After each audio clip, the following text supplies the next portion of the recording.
Namaste friends. In last video, we show about definition of kinds of parts of speech. Means we show only five kinds, that is till adverb. So here in this video, we are going to see remaining three kinds of parts of speech, that is preposition, conjunction, and interjection. So here is the first, that is preposition. So the definition is a word used to link a noun or pronoun to another words in a sentence. किसी एक sentence में किसी दूसरे words के साथ जो noun और pronoun है उसको लिंक करने के लिए, उसका क्या उसमें रिलेशन है उसको एस्टेब्लिश करने के लिए हम प्रोनाउन का यूज़ प्रीपोजिशन का यूज़ करते हैं. सो प्रीपोजिशन का मतलब ही होता है कि पोजीशन से पहले, प्रीपोजिशन तो किसके पोजीशन से पहले, तो किसी भी वर्ड के पोजीशन के पहले आता है और ये नाउन एंड प्रोनाउन के बीच एक रिलेशन एस्टेब्लिश करता है या जो रिलेशन है उसको दिखाता है. For example, I am going to Delhi. So यहाँ पर आई जो है प्रोनाउन, उसका लिंकेज हो रहा है दिल्ली से, एक जाने के सेंस में है. सो टू यहाँ पर इस चीज़ को दिखा रहा है कि वो दिल्ली जा रहा है. So the book is kept on the table. यहाँ पर बुक और टेबल के बीच में रिलेशन है कि बुक टेबल पर रखी हुई है. And the third is he wants to play with me. वह मेरे साथ खेलना चाहता है. सो यहाँ पर विद भी एक रिलेशन और लिंकेज का काम कर रहा है. So the seventh is conjunction. So जैसा कि आप जानते हैं, जंक्शन का नाम सुन करके आपके मन में क्या आता है कि जंक्शन जहाँ पर ट्रेनें मिलती हैं यहाँ करके, तो यहाँ पर है कंजंक्शन.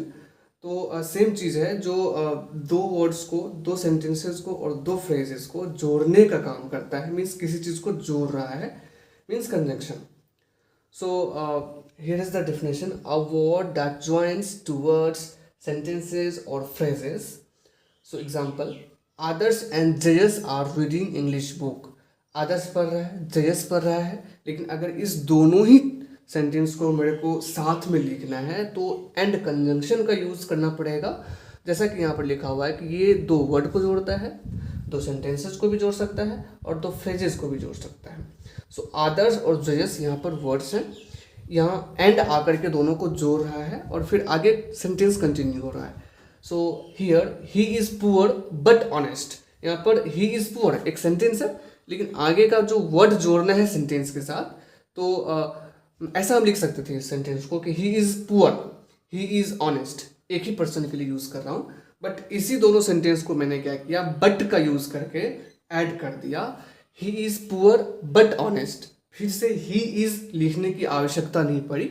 सो इस प्रकार से ये ज्वाइन करता है टू वर्ड्स को और सेंटेंसेस को. Here is the example same, Virat was ill so he could not come. देखिए अलग अलग सेंटेंसेस हो सकते हैं. विराट वॉज इल, विराट बीमार था. ही कुड नॉट कम, वह नहीं आ सका. अलग अलग बोल रहा हूँ बट इसका मतलब क्लियर नहीं हो रहा है, स्पष्ट नहीं हो रहा है. सो अगर मैं यहाँ पर सो का यूज़ करके दोनों को ऐड कर देता हूँ, so it gives a particular and clear sense. So Virat was ill so he could not come. So the last is interjection.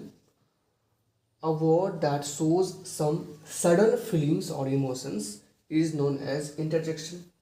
जैसा कि आप जानते भी होंगे कि ऐसा कोई भी वर्ड्स जो किसी सडन फीलिंग और इमोशन को एक्सप्रेस करने के लिए यूज़ किया जाता है उसे हम इंटरजेक्शन कहते हैं.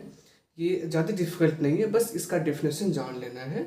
इसके बारे में हम डिटेल में समझेंगे इसके टाइप्स में.